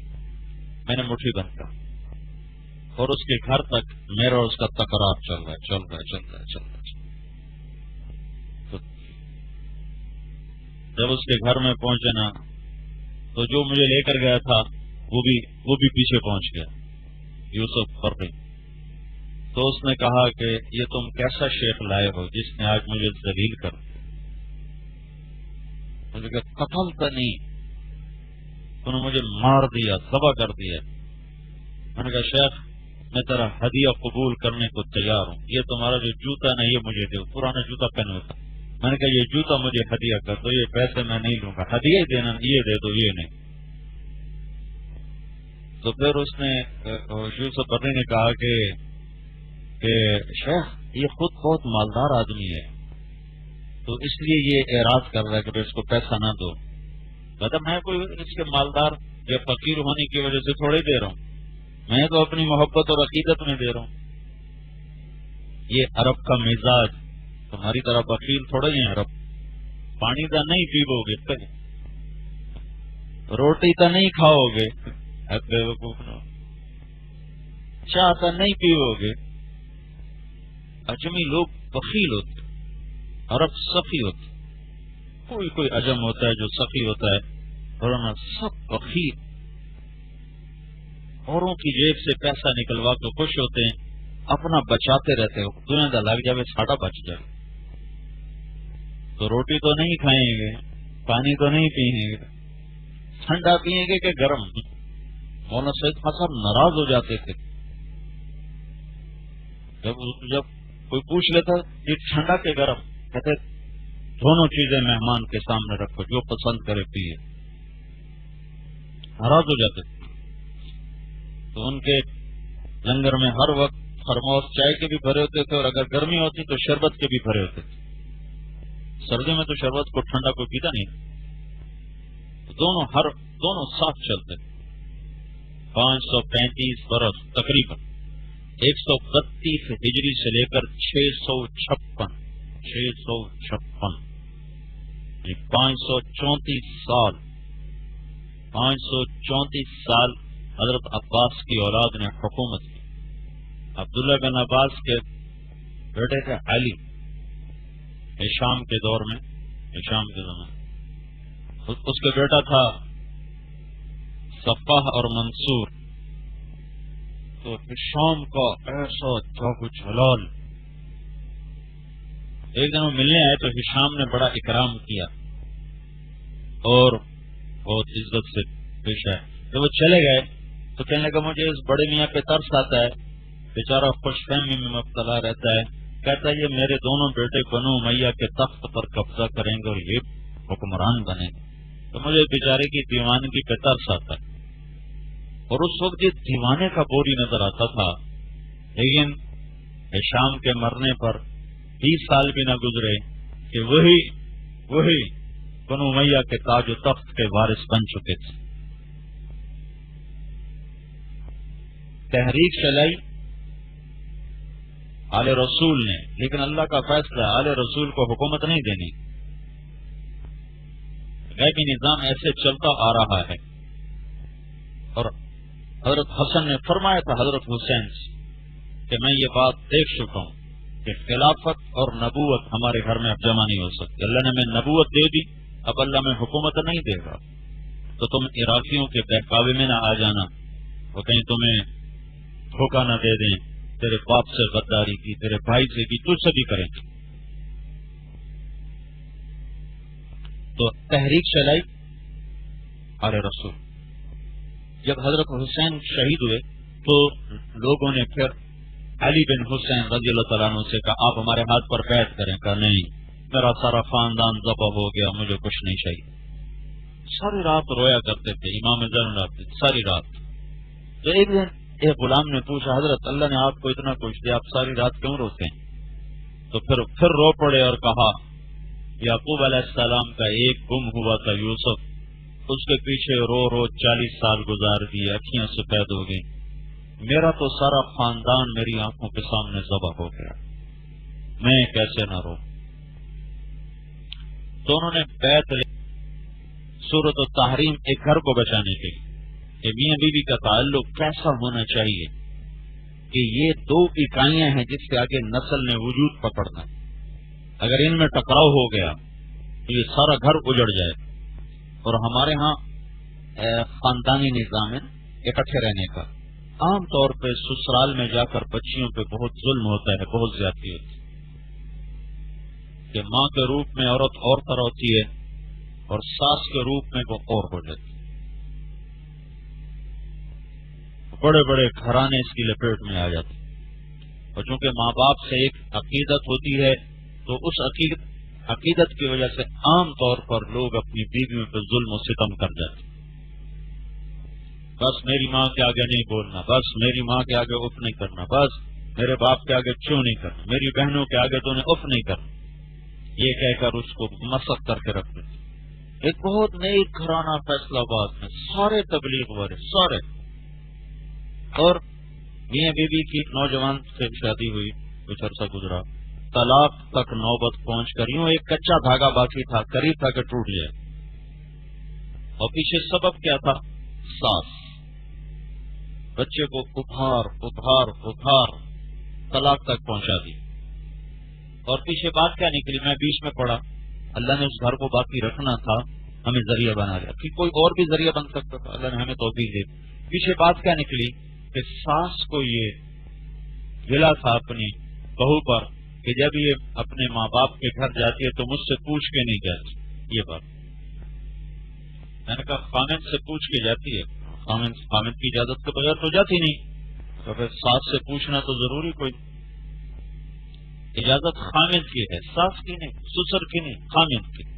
ہاں یہ کسی بچی کی سعادت ہے کہ وہ خامد کے ماں باپ کو بھی ماں باپ کا درجہ دے کر ان سے بھی پوچھے، لیکن اگر وہ خامد سے پوچھ کر جا رہی ہے تو خامد کی ماں کا حق تو نہیں کہ تو کتنے جا رہی، میرے کو کیوں نہیں پوچھا۔ اتنی بات پر اس نے بچے کو یہاں تک پہنچایا کہ وہ طلاق دینے کے تیار تھا کہ اللہ نے بیچ میں ڈالا، اور کوئی 3-4 گھنٹے کی مجلس لگ کے اللہ تعالیٰ نے اس گھر کو ٹوٹنے سے بچا لی۔ ویسے تو جان بہن سے زیادتی ہوتی ہیں، جان بہن سے، لیکن 95% زیادتی سسرال والے کر کہ وہ کسی کی بیٹی کو لے کے جا رہے ہیں۔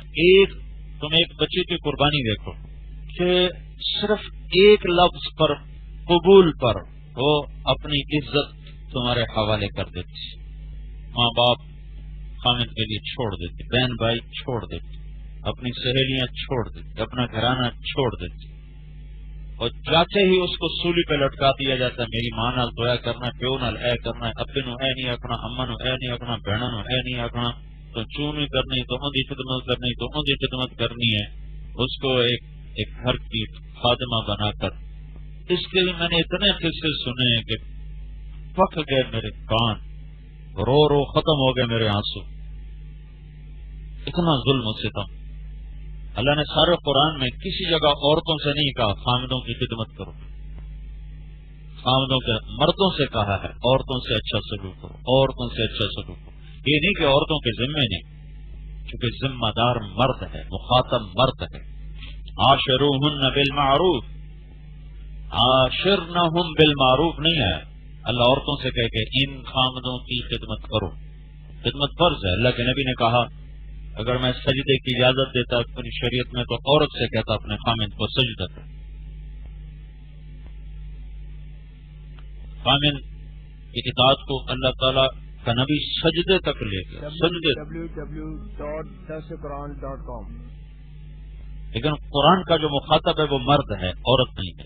عاشروہن بالمعروف وعلی المولود لہ رزقہن وکسوتہن وَلَهُنَّ مِثْلُ الَّذِي عَلَيْهِنَّ بِالْمَعْرُوفِ وَلِلرِّجَالِ عَلَيْهِنَّ دَرَجَةٌ لِلذَّكَرِ مِثْلُ حَظِّ الْأُنثَيَيْنِ۔ کہ اپنی اللہ مجھ سے کہہ رہا کہ اپنی بیوی کے ساتھ اچھا سلوک کر، اگر وہ تمہیں اچھی نہیں لگتی پھر بھی اچھا سلوک کر کہ اللہ اس میں تمہارے لیے بڑی خیریں نکالنے والا ہے۔ سب سے بدترین حلال ہے طلاق، ٹھیک ہے نا؟ ابغض الحلال کیا ہے؟ ایک شخص یوں کہتا ہے انشاءاللہ میرا یہ گھر اللہ کے نام پہ وقف ہے، کیا کہتا ہے؟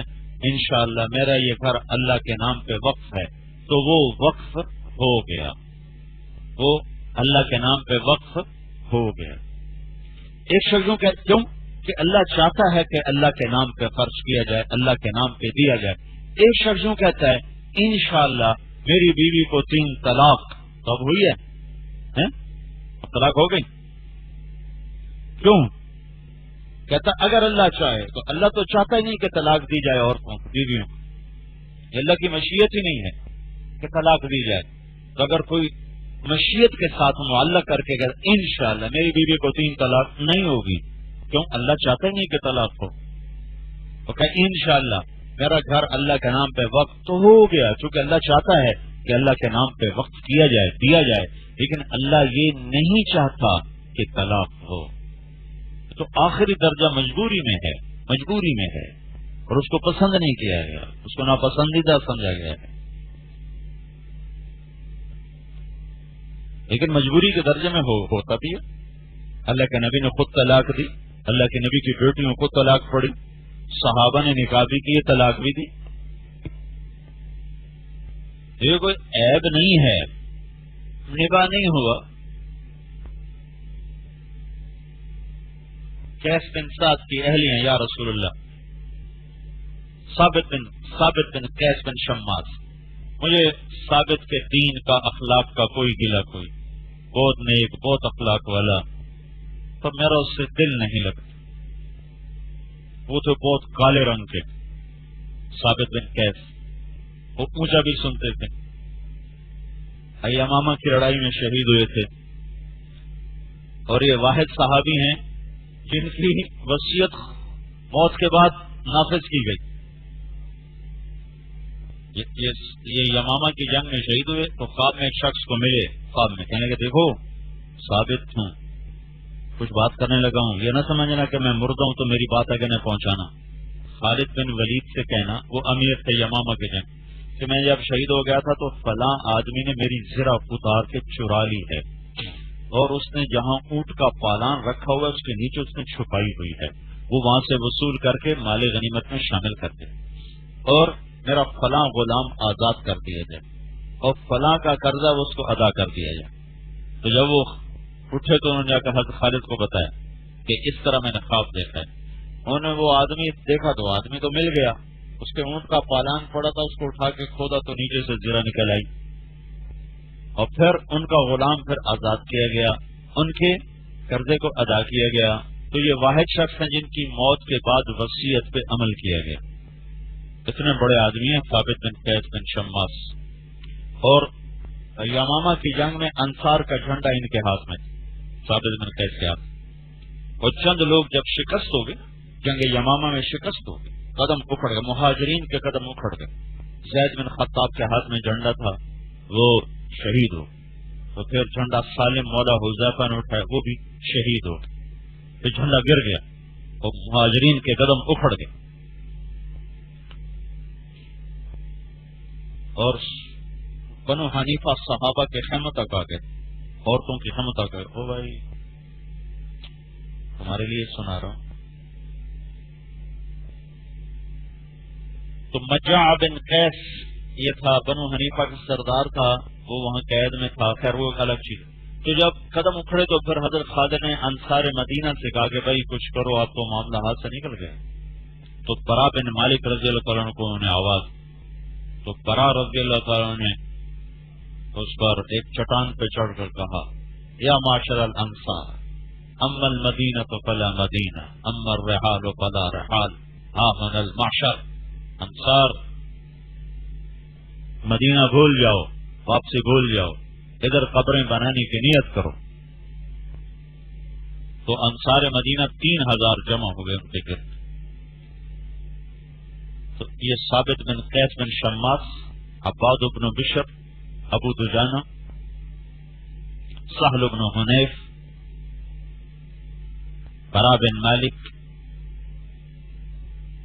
کعب بن عجرہ، یہ آگے بڑھے، یہ انہوں نے قیادت سنبھالی. پیچھے 3000 انصار تھے، انہوں نے 60,000 کا بنو حنیفہ کا لشکر چیر کے وہ قلعے کی دیواروں تک پہنچے. وہاں پہنچتے پہنچتے ثابت بن قیس شہید ہو، عباد بن بشر شہید ہو، ابو دجانہ شہید ہو، اور برا بن مالک اور کعب بن عجرہ یہ بچے. تو انہوں نے کہا کہ ہمیں اندر پھینکو، قلعے کے اندر پھینکو. تو ان کو ڈھالوں پہ بٹھا کر نیزوں کے ذریعے سے جو ان کو دھکا دیا یوں کر کے ہوا میں، تو اڑتے ہوئے دونوں یہ جا کر قلعے کے اندر گرے.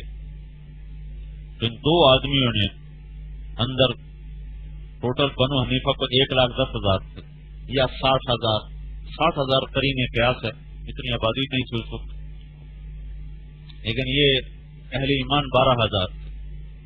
تو انہوں نے ان دو صحابہ نے دیوار کی ٹیک لگا کے لڑتے لڑتے لڑتے جا کے قلعے کے دروازے کو جا کے کھولا. اس میں کعب بن عجرہ کا ایک ہاتھ کٹ گیا تھا اور برا بن مالک 1 مہینہ زخمی رہے تھے، لیکن دروازہ انہوں نے کھول دیا تھا اور پھر اندر مسلمان اندر داخل ہوئے تھے. تو اس سے پہلے عباد بن بشر اور ثابت بن قیس بن شماس اور ابو دجانہ رضی اللہ تعالیٰ عنہ یہ شہید ہو گئے تھے. یہ بڑے مقام کے صحابی ہیں، تو وہ تمہیں تھوڑا سا بتایا تھا. تو ان کی بیوی ہے، یا رسول اللہ مجھے ثابت کے دین کا کوئی گلے، مجھے اس کے اخلاق کا کوئی گلے، لیکن مجھے اچھا نہیں لگتا، کالے رنگ کے دے حبشی جگہ میری جدائی کروا. یہ پہلا خلا، جو خلا طلاق کے خلا نہیں، پہلا خلا اسلام کا یہ. پر آپ نے کہا اگر تو اس کا سارا مال اس کو واپس کر دے تو پھر میں تیری جدائی کروا. تو راضی کہاں یا رسول اللہ؟ انہوں نے ایک باغ دیا ہوا تھا کہ میں مجھ سے لے لے سب کچھ، مجھے پارے کر دے. تو آپ نے وہ سارا مال ہر ثابت کو واپس دلوایا اور طلاق ہو گئی. تو اللہ کے پاکیزہ مقدس ترین لوگوں میں یہ ہوا ہے. ہمارا معاشرہ ایسا ہے کسی بچی کو ظلمن بھی طلاق ہو تو آگے اس کی شادی عذاب بن جاتی، آگے اس کا نکاح مصیبت بن جاتی. ہندوانہ تہذیب ایسی رچی ہے اندر جا کر تو اس کی شادی کو بچوں والی ہو تو اس کو قریب نہیں. یتیم اتنا بے بس ہے اس معاشرے میں، میں تمہیں کیا بتاؤں. تو چونکہ لے جانے والا مرد ہے، لے جانے والا مرد ہے، اس کے ذمہ ہے دلجوئی دلداری. ایک بچی جب گھر سے آتی ہے تو اس کو ماں کی جدائی کا زخم، باپ کی جدائی کا زخم، بھائی بہنوں کی جدائی کا زخم، سہیلیوں کی جدائی کا زخم آپ کے اس سے مطالبہ کرتے رہتا ہے کہ دل نہیں لگتا. ذرا اس کے خامن کو ابھارتی ہیں مائیں کم بھی نہیں کرتی، دل نہیں، ماں نے یاد کی رکھ دی ساڑھے نال تھا دلی کو نہیں لگتا. ان بے وقوفوں کو یہ کون بتائے کہ جو اتنے رشتے چھوڑ کے گئی ہوئی ہے وہ ایک دن میں دل لگائے گی، ایک ہفتے میں دل لگائے گی، ایک سال میں دل لگائے گی. جب وہ ماں بنے گی اور تم لوگ محبت دو گے تو دل بھی لگ جائے گا. آتے کہتے تیرا دل ہی نہیں لگتا، تیرا دل ہی نہیں لگتا، اور اس کو ذلیل کر دیتے. جب وہ مائیں بنتی ہیں تو پھر خود ہی اپنے ماں باپ بھول جاتے ہیں، پھر خود ماں کا جذبہ غالب آتا ہے، باقی رشتے پیچھے چلے جاتے ہیں. لیکن اس کے ماں بننے تک اس کو اتنی ذلت کی گھاٹیوں سے گزرنا پڑتا ہے. کوئی گھر ہوتا ہے جہاں ساس ماں بن کے وہ بہو کو چلا رہی ہو، ورنہ ایک ظالم جلاد کی شکل ہوتی ہے، سسر کی بھی ساس کی. ایک انتہائی نیک آدمی، جتنی تعریف کروں کم ہے. اپنی بہو کہنے لگے اسی نو نہیں لے آتی، ٹین لے آتی ہے، ٹین. اور واللہ وہ اتنی نیک بچی میں تمہیں کیا پتا، اس کے منہ میں زبان ہی نہیں ہے، نو نہیں آتی اسی ٹین لے آتی.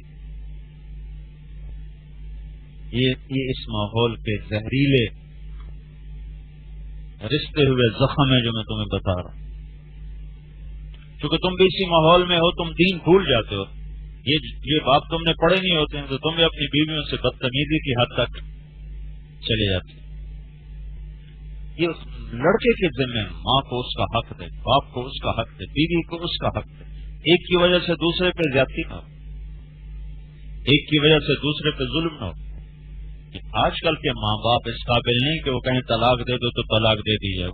ابو بکر جیسا باپ کہے طلاق دے دو، بیوی کو کہیں طلاق دے دو تو طلاق دے دی جائے. ابو بکر جیسا باپ کہے طلاق دے دو بیوی کو تو وہ. عمر جیسا باپ کہے، ابراہیم جیسا باپ کہے طلاق دے دو تو ٹھیک ہے. آج کل کے ماں باپ کو تو شعور ہی نہیں، ان کے کہنے پہ طلاق دینا تو ظلم ہے. تو شعور تو کہیں ایسا ماحول ہو تو فضا کو سازگار بنانے کی کوشش کرو، ہموار بنانے کی کوشش. اپنے پر گزرے تو نبھاؤ محبت سے، پیار سے. اظہار محبت بڑا ضروری ہے. ایک عورت سخت گرمی میں کھانا پکا کے تمہارے آگے رکھ بوٹی نہیں گلی ہوئی، نمک زیادہ ہے، تو انہوں نے اس کو تباہ کر دیا۔ اورنگزیب عالمگیر جب بادشاہ بنا تو اس نے اپنے باورچی کو بلایا، کہنے لگا میرا کھانا سن لو۔ کہ جی، دوپہر کو مونگ کی دال کی کھچڑی اور شام کو مسور کی دال اور 2 روٹیاں۔ ان کا حضرت میں شاہ جہان کا باورچی ہوں، میں مشک و عنبر والی کھچڑی جانتا ہوں، یہ مونگ کی دال والی کھچڑی میں نہیں جانتا ہوں، آپ کسی اور کو رکھ لیں، میں نہیں کرتا نوکری چھوڑ دیں۔ اتنے شاہانہ دسترخوان تھے مغلوں کے کہ کھچڑی میں بھی مشک و عنبر ڈلتا، تو اس نے ایک باورچی رکھ لیا۔ اب وہ دوپہر کھچڑی اور رات کو دال، مہینے بعد وہ بھاگ گیا، دیکھنے میں بادشاہ کا باورچی اور آگے واسطہ پڑ جائے کھچڑی اور دال سے تو جو رکھے وہ بھاگ جائے۔ تو تھا بہت نیک بادشاہ ہوتا ہے، ایک دفعہ آخری مرتبہ اس نے تنگ آ کر تحریری معاہدہ لکھوایا کہ کم از کم 1 سال میری نوکری کرنی ہو۔ جب اندر کی بات کا تو اس کو پتہ نہیں تھا کہ اندر کی، جب وہ پتہ چلا کہ دوپہر کھچڑی سے راتی دال، مر گیا، اب کیا کروں؟ میں چکر ایسا چلاتا ہوں کہ خود ہی مجھے بھگائے۔ تو اس نے نا دوپہر کے کھانے میں ٹکا کے نمک ڈال دی، زہر ہو گئی کھچڑی۔ تو جہاں اورنگزیب چپ کر کے کھا گیا، ایک لفظ نہیں بولا، تیرے پیچھے سو رہا ہے، تو پیچھے دیکھ رہا ہے، میں تجھے کہہ رہا ہوں بیوقوف۔ اس نے سوچا کہ یہ مجھے بلائے گا، دفع ہو جا بدتمیز، تجھے پکانا نہیں آتا، وہ چپ کر کے کھا گیا۔ تو اگلے دن اس نے کہا کہ بالکل ٹھیک ہی پکا، نمک کا ایک ذرہ نہیں ڈالا، وہ بھی چپ کر کے کھا گیا۔ پھر وہ بڑا پریشان ہو گیا، اب کیا کروں؟ تیسرے دن برابر ڈالا پورا۔ تو پھر اورنگزیب نے اس کو بلایا، کبھی بات سنو، ایک طرز اختیار کر لے جو کرنا ہے، یہ روز مجھے تجربے نہ کرا، کبھی زیادہ کبھی ہے نہیں کبھی برابر۔ کہنے لگا حضرت میں کروں تو کیا کروں، مر گیا دال کھا کھا کے، ادھر آپ کے ساتھ 1 سال کا معاہدہ ہوا پڑا، ادھر دال کھا کھا کے مر گیا ہوں، تو میں چاہتا ہوں آپ مجھے چھٹی دے دیں، مجھے بھگا دیں، اس لیے میں یہ کام کر رہا ہوں۔ کہنے لگا اچھا، کل میری کھچڑی تھوڑی سی زیادہ بنا دیں۔ اپنے ہاتھ کی کمائی سے کھاتا تھا، ٹوپیاں سیکھتا تھا، اس سے جو پیسہ آتا تھا اس سے اپنا کرتا چلا تھا۔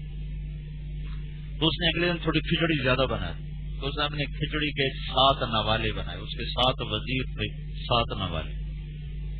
اتنا بڑا بر اعظم، اتنی بڑی حکومت، 7 وزیر، یہ ہمیں ایسے الو کے پٹھے ملے ہیں، اتنا سا ملک اور 70 وزیر بنائے ہوئے۔ تو اس کی اتنی بڑی سلطنت، دنیا کی سب سے بڑی سلطنتوں میں سلطنت تھی اورنگزیب کی، اور کل 7 وزیر۔ اس نے 7 نوالے بنا کر کہا کہ ایک ایک نوالا میرے وزیروں کو تحفہ دے۔ کہا جی یہ اورنگزیب نے ہدیہ دے۔ تو پہلے وزیر کے پاس گیا، ان کا جی یہ ہدیہ ہے، وہ تو دیکھ کے حیران، اچھا اورنگزیب نے ہدیہ بھیجا ہے، کب اس کے 1 لاکھ روپے انعام دے۔ دوسرے وزیر کے پاس گیا، ان کا 1 لاکھ دے دو، تیسرا 1 لاکھ، چوتھا 1 لاکھ، 7 لاکھ اس دور کے ہیں۔ جو واپس آیا تو کہنے کہ ہاں کیا ہوا؟ کہا جی 7 لاکھ۔ اچھا اب خوش ہوگا؟ جی بالکل۔ اب نمک ٹھیک ڈالو گے؟ جی بالکل ٹھیک ڈالوں۔ تو اس نے اپنے نوکر سے یہ سلوک کیا، تم بیویوں کو ذلیل کر دیتے، میرا بٹن نہیں تم نے لگایا، میرا کرتے کا بٹن ٹوٹ گیا تو اندھی ہے تجھے نظر نہیں آیا، یہ چائے تو نے ٹھنڈی دے دی ہے۔ یہ روز کے واقعات دیکھ کے تمہیں بتا۔ اور بیوی کے ماں باپ کو ذلیل کرنا یہ ہمارے معاشرے میں عزت سمجھا جاتا ہے۔ بیوی کے ماں باپ کو ذلیل کرنا، انہیں گالیاں دینا، انہیں برا بھلا، انہیں ناک سے چبوانا، یہ تمہارے معاشرے میں ایک بڑی چیز سمجھا جاتا ہے۔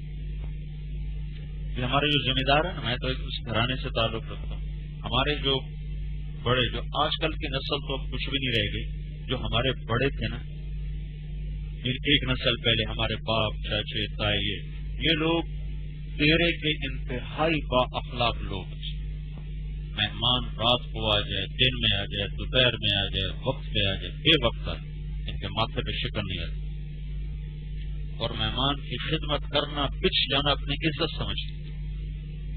میرے والد صاحب فرمایا کرتے تھے کہ 100 مہمانوں کو میں نے اپنے ہاتھ سے کھانا کھلایا، ڈیرے میں 100 مہمان رات گزارنے والے، اور ملنے والا کوئی نہیں، مسافر راہگیر، ایسے بڑے خوش ہو۔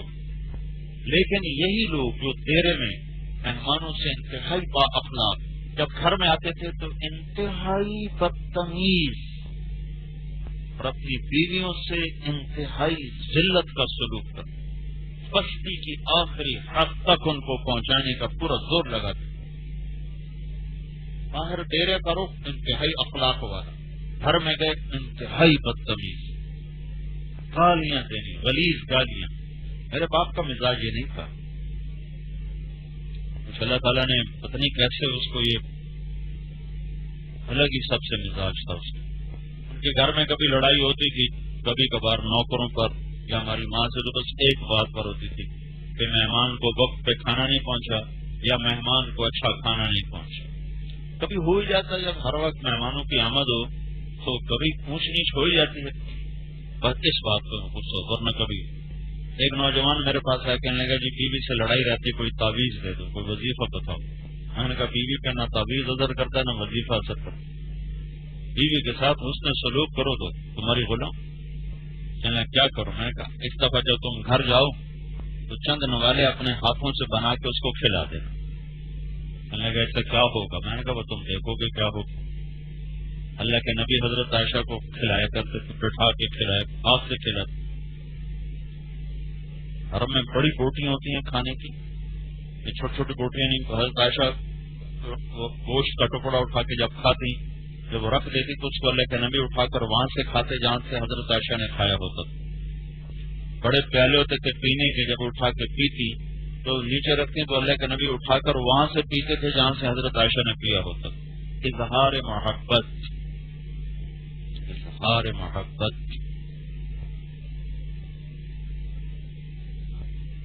کچھ عرصے بعد اس کا مجھے فون آیا، میں نے ویسے پوچھا وہ میری نصیحت پہ عمل کیا تھا؟ کہنے کا نہیں۔ میں نے کہا کیوں؟ کہنے کا شرم آتی۔ میں نے کہا لڑتے ہوئے شرم نہیں آتی؟ تم چلو یہ عمل کرو پھر مجھے بتاؤ۔ تو تھوڑی دیر بعد اس کا فون آیا، کہا جی کمال ہوگا۔ میں کیا ہوا؟ کہ جب میں نے اس کے منہ میں پہلے ہی نوالا ڈالا تو اس کا منہ کھلا ہی رہ گیا۔ وہ کہنے کہ تمہیں یہ سبق کس نے پڑھایا؟ کہنے کہ مجھے مولوی طارق جمیل نے پڑھایا۔ تو اللہ اس کا بھلا کرے جس نے تمہیں یہ سبق پڑھایا۔ ہر بات ہو گئی۔ ہمارے دوست ہیں، یہ لیاقت پور میں رہتے ہیں، امین آباد آگے۔ میں نے ان کو فون کیا تو ان کی بیگم نے اٹھایا، اٹھے ہی نہیں۔ میں نے کہا بتا دینا میرا فون تھا۔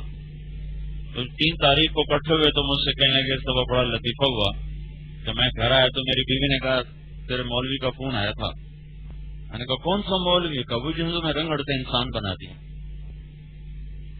میں نے کہا اللہ کے بندی یہ تو کیا کہہ رہی؟ تو کہنے لگی تو بتا تیری میری شادی کو کتنے سال ہوئے؟ کہنے لگے میں نے کہا 27 سال۔ 27 سال میں ایک دن بتا کبھی تو خوش ہو کے گھر آیا، پھر تو کبھی ہنس کے مجھ سے بولا؟ ہر وقت تیرے منہ پہ 12 بج رہے ہوتے تھے۔ جب سے اس مولوی کے ساتھ تو نے جانا شروع کیا ہے تو تو نے مجھ سے ہنس کے بولنا شروع کیا ہے، اس سے پہلے تو تجھے بولنے کا طریقہ بھی نہیں۔ اللہ کے نبی نے حضرت عائشہ کے ساتھ مل کے دوڑ لگائی کہ نہیں لگائی؟ 2 دفعہ دوڑ، اور خود پیشکش کی، حضرت عائشہ نے نہیں، خود آپ نے پیشکش کی، دوڑ لگاؤ گی میرے ساتھ؟ کا لگاؤں۔ پہلی دفعہ حضرت عائشہ جیت گئی، دوسری دفعہ اللہ کے نبی جیت گئے۔ حضرت عائشہ فرماتی ہیں پھر میرا وزن زیادہ ہو گیا تھا تو اس لیے میں پھر اتنا دوڑ نہ سکا۔ بازو اللہ کا فضل ہے، آج تک ہماری بیوی نے بازار کی شکل نہیں دیکھی، بڑے فخر سے اللہ کا فضل ہے، آج تک ہماری بیوی نے بازار کی شکل نہیں دیکھی۔ کیا وہ بیچاری گھٹ گھٹ کے مر جاتی ہو؟ کیا عورت کا بازار میں جانا منع؟ تو پورے پردے کے ساتھ جو اپنی ضرورت کی چیز لینے جائے تو یہ منع ہے؟ جماعت میں ہم گئے، جماعت میں 2 سال پہلے کوئٹہ، تو ایک بڑا تاجر میرے ساتھ تبلیغ میں وقت لگا ہوا، بیرون سفر ہوئے، تو میں یہ جماعتی عورتوں کی تھی تو میں چیزیں سامنے آتی تھیں، تو کتنے لوگ ہوتے ہیں جو بیوی کو 1 روپے نہیں دیتے، ہاں تجھے کیا چاہیے بتا میں لا کے دوں گا، ہاتھ میں پیسہ نہیں دیتے، مالدار نہیں، یہ نہیں کہ غریب ہیں، مالدار، ہاں تم چاہیے کہ میں 10 منٹ لے آ دیں، 1 پیسہ اس کی ہتھیلی پہ رکھنے کے لیے تیار، دوستوں کو کھلا دیں گے، عورت کی ہتھیلی پہ 10 روپے رکھنے کے لیے تیار نہیں ہوتے۔ اور اللہ کے نبی اپنی بیگمات کو پورے سال کا خرچہ پورا دے، ابو داؤد میں پڑھو کہیں لکھا ہوا ہے، ڈھونڈنا بھائی ہے، پورے سال کا خرچہ ان کے حوالے کرتے تھے۔ تو 3-4 دن بعد کہنے لگا اچھا اب پتہ چلا کہ بیویوں کو بھی خرچہ دیا جاتا ہے، تو پہلے کہاں رہتے تھے بھائی پتہ ہی کوئی، 3 چیلے بھی لگ گئے، بیرون کے سفر بھی ہو گئے، روزانہ کی جماعتوں میں بھی چلنے والے بن گئے، لیکن کہلا مجھے تو اب پتہ چلا کہ بیویوں کے ہاتھ میں خرچہ دیا جاتا ہے۔ حضرت عائشہ کو حبشیوں کا تماشا دکھایا تھا کہ نہیں دکھایا تھا اللہ کے نبی؟ تو اپنے گھر والوں پہ وسعت اللہ نے دیا تو وسعت کے ساتھ خرچ کرو، درمیانہ ہے درمیانہ خرچ کرو، تنگی ہے تو اس کو شریک کرو، وہ دیکھو کہ تیرے سامنے یہ ہے، حسن سلوک کے ساتھ، حسن معیشت کے، حسن عشرت کے ساتھ، حسن معیشت کے ساتھ۔ ام حبیبہ رضی اللہ عنہ کا مہر کتنا تھا؟ ام حبیبہ رضی اللہ عنہ کا جو نکاح کیا نجاشی نے، مہر کتنا تھا؟ 400 دینار، 400 دینار، 400 دینار آج کا تقریباً 40 لاکھ روپیہ بنتا ہے۔ اگر سونے کا ریٹ 25,000 روپے تولہ کے قریب ہو تو تقریباً یہ 40 لاکھ روپے بنتا ہے۔ آپ نے اس پہ نکیر نہیں فرمائی، چونکہ نجاشی نے دیا تھا، نجاشی نے اپنی طرف سے، نجاشی وکیل بنا اللہ کے نبی کی طرف سے، اور خالد بن سعید بن عاص یہ وکیل بنے حضرت ام حبیبہ کی طرف سے۔ خالد بن سعید بن عاص بنو امیہ کے بڑے سرداروں میں سے اور ابتدائی اسلام کے صحابہ میں سے، مہاجرین اولین میں سے، ہجرت حبشہ بھی ہے، ہجرت مدینہ بھی، وہ وکیل بنے تھے ام حبیبہ کی طرف سے، اور نجاشی وکیل بنا تھا اللہ کے رسول کی طرف سے۔ پھر اس نے 400 دینار اپنی طرف سے مہر پیش کیا۔ حضرت عمر رضی اللہ تعالیٰ نے ام کلثوم رضی اللہ تعالیٰ عنہ حضرت علی کی بیٹی سے نکاح کیا، 40,000 درہم مہر ادا کیا۔ عبداللہ بن جعفر رضی اللہ تعالیٰ عنہ نے حضرت علی کی بیٹی زینب سے نکاح کیا، 40,000 درہم اس کا مہر ادا کیا۔ اللہ نے وسعت دی ہو تو مہر میں زیادتی کوئی عیب نہیں، یہاں کہتے ہیں نہیں 500 روپے میں لکھو 500، چھوٹے بڑی بے غیرتی، مہر زیادہ کرنا بڑی بے غیرتی، اور وہ جو دوسری بے غیرتی ہے کہ اس بیچاری جانے والی کو چیر پھاڑ کے رکھ دیتی، اس سوائے آنسو بہانے کو اس کا اور کوئی کام نہیں رہ جاتا۔ ہمارے خاندان میں ایک عورت تھی، اس نے اپنے کیا بتاؤں 4 لڑکیوں کو طلاق دلوائی، بھائیوں کی شادیوں میں اس خاتون نے ایسا کردار ادا کیا، 4 عورتوں کو طلاق ہوئی اس عورت کی وجہ سے، 4 عورت، ایک بھائی کی شادی ہوئی طلاق، دوسرے بھائی کی شادی ہوئی طلاق، تیسری کی طلاق، چوتھی، 4 عورتیں اس گھر سے نکلی، اس کے پیچھے وہ ایک عورت تھی، اس عورت کی 4 بیٹیاں تھیں، وہ 4 بیٹیاں آج بیوہ بیٹھی ہوئی ہیں، کروڑوں پتی، بہت زیادہ جائیداد، باپ بھی مر گیا، وہ ماں بھی مر گئی، جوان بیٹیوں کو چھوڑ کر مر گئی، آج وہ بیٹیاں بوڑھی ہو گئی، ان میں چھوٹی سی عمر بھی 40 سال، اور بڑی خوبصورت بچی ہے اور بڑی خاندانی بچی ہے اور بہت مالدار، اور کسی ایک کی ہاتھ پی لینا ہوئے، 4 بچیوں کا گھر اجاڑا، 4 بیٹیاں گھر میں لے کے بیٹھے بیٹھے مر گئی، اور وہ آج تک ویسی بیٹھی۔ ہمارے اپنے رشتے داروں میں سے، نانکوں میں سے، ننحال میں سے، کما تدین و تودان۔ تو جو تمہارے ذمہ وہ بتا رہا ہوں، ویسے بھی عورت کمزور ہے، اللہ نے الٹی طرف سے پیدا کیا، الٹی طرف سے، دل کے قریب، دل کی پسلی، دل کے نیچے جو پسلی وہاں سے پیدا کیا، یعنی عورت ماں، بیٹی، بیوی، بہن، خالہ، پھوپھی، دادی، نانی، جس روپ میں بھی ہونا، اس کا مقام دل کے پاس ہے۔ تو میں پہلے بھی جب بتایا تھا، نصر اللہ خان جدوئی مرحوم کا نوکر تھا، وہ ہمارے ساتھ جماعت میں آتا تھا، قتل ہو گیا، تو اس کا نوکر بھی ساتھ ہوتا تھا، تو میں ایسے بیان سنتا تو ایک دن مجھ سے کہنے لگا، صحیح میں اپنی بیوی کو آخیا ہے بڑا دل میں تک کھاٹتے پلاواں، تیرے پیر دھوتے پیواں، سمجھو، تمہیں 4 پائی پہ بٹھاؤں، تیرے پاؤں دھو کے پیوں، تجھے تیل لگاؤں۔ وہ مجھ سے کہنے لگی، لکھ لعنت ساری حیات کی جتیاں مار مار ہون پہ آندا تیرے پیر دھواں۔ وہ کہنے لگا، مینوں پتہ ہی کائے نہ زال نال بھی چنگی کری تھی۔ وہ کہنے لگا، مجھے پتہ ہی نہیں تھا کہ بیوی سے بھی اچھا سلوک کیا جاتا۔ گھروں کی معاشرت، بازار کی سب توڑ پھوڑ ہوا پڑا ہے۔